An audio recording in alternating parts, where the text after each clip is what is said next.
Hi there, Yeah. this is Tom, my partner. He came to help me tell my fertility story.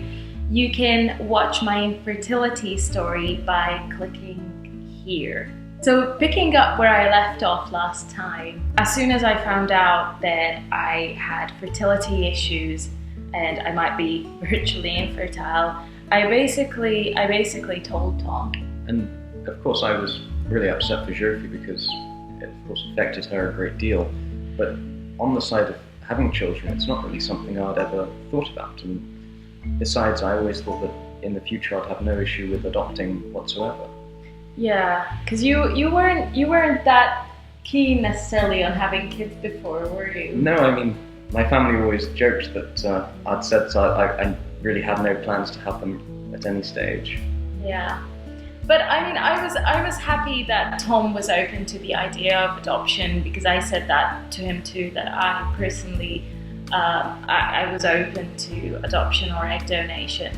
Now, finally, we did manage to move in together, and Tom moved over here.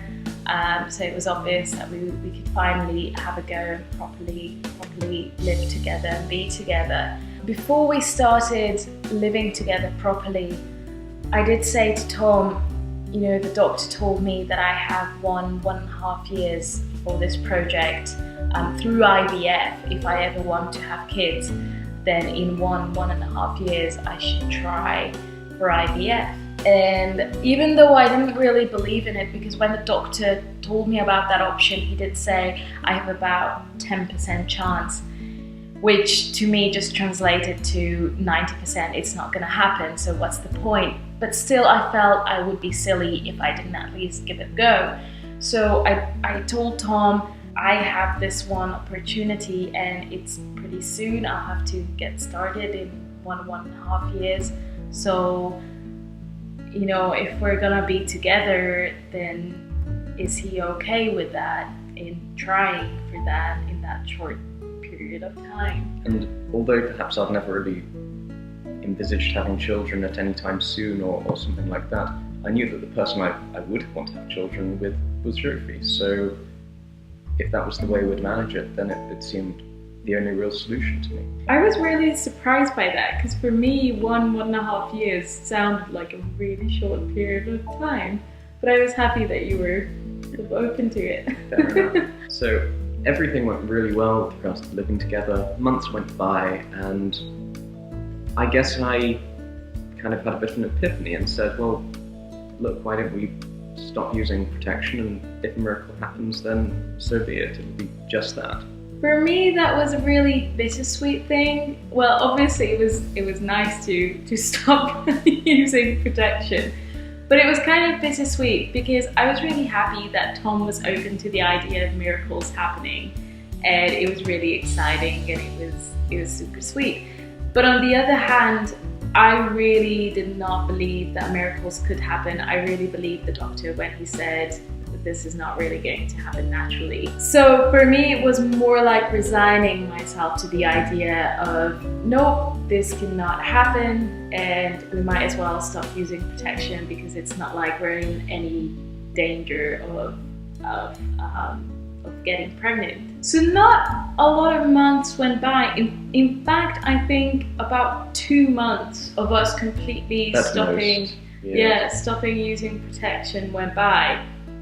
And I was expecting my period that was due at the end of January, and it was not arriving. And I thought, oh, you know, is this one of the signs that you get with low ovarian reserve, that your periods just sort of trail off? And does that mean I'm close to menopause? So first I was a bit scared, but I thought, nah, it's probably not the case.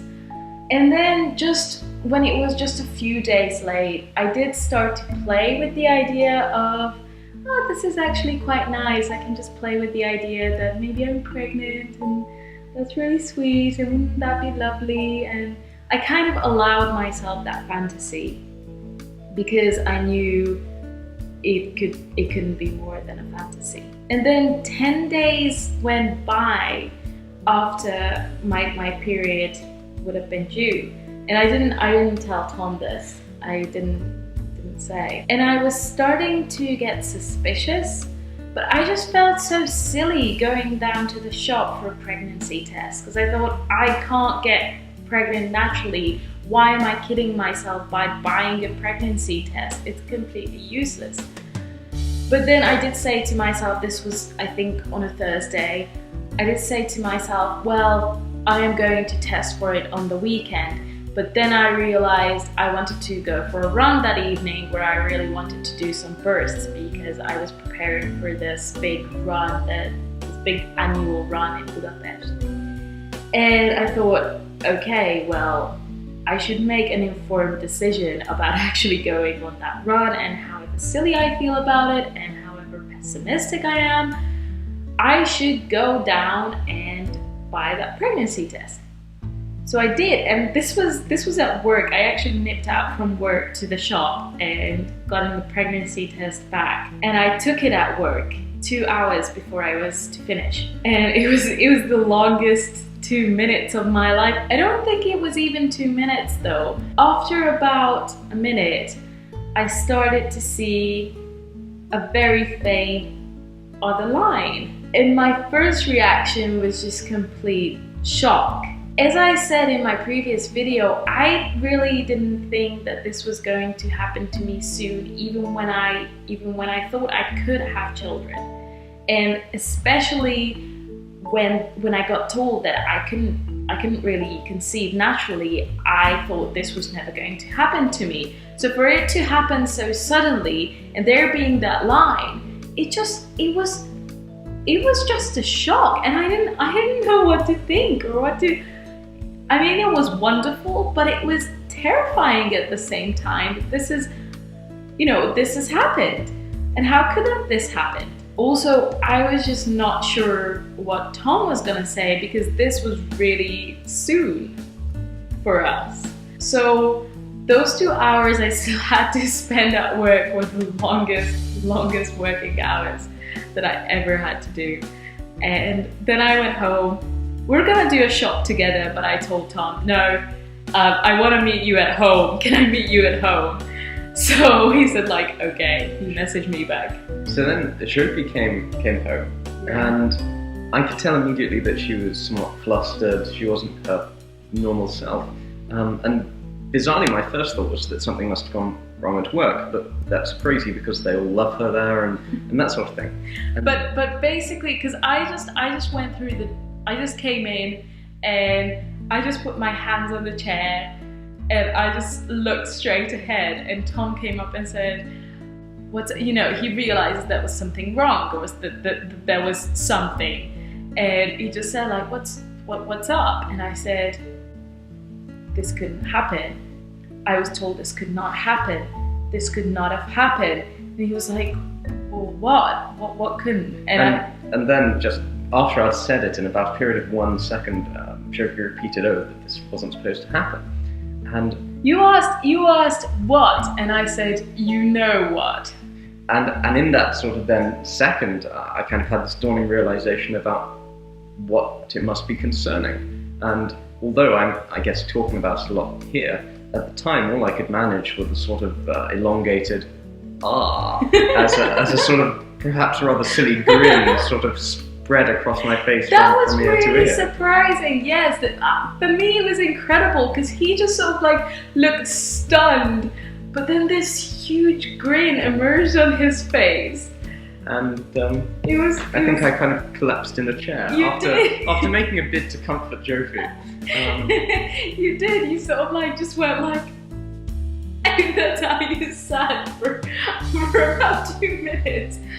I can't even remember that conversation. I think I was very worried that this was a bit too soon for us. At the same time of just not believing it, and I just didn't know what to think or what Tom would think. But I think pretty soon we just came to the conclusion where we told to each other that yes, actually we're really pretty excited and happy about this, and definitely we were both very, very thrilled about it. So it was just no question that from that moment on, the only the only thing that started to worry us, especially me, was, you know, let this baby stick. You know, if this miracle has happened, and it has happened, then just let this baby stick. And on that very first day, we already knew what we'd call him or her.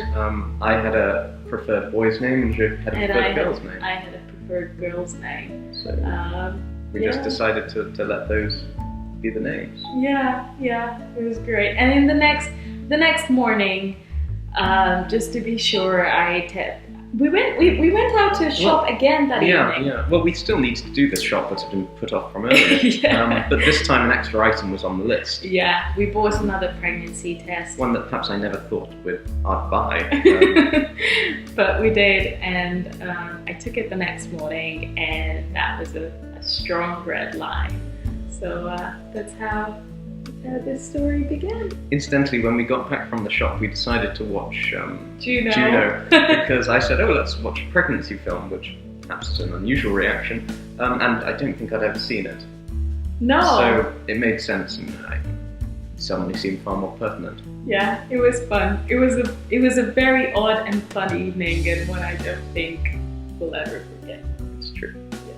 Yeah. Okay, so that was my fertility story, and obviously the story continues, and I'm going to be making updates every week about my pregnancy milestones. I'll also be putting out videos that are kind of recaps of the weeks leading up to where I am now, because obviously I've just started this channel, so I don't yet have those early videos, but I'll do a little recap because I kept a journal. Okay. So do consider subscribing and liking this video, I guess. I think it's worth liking. And I guess I'll see you later. Take care. Bye. See you. Bye.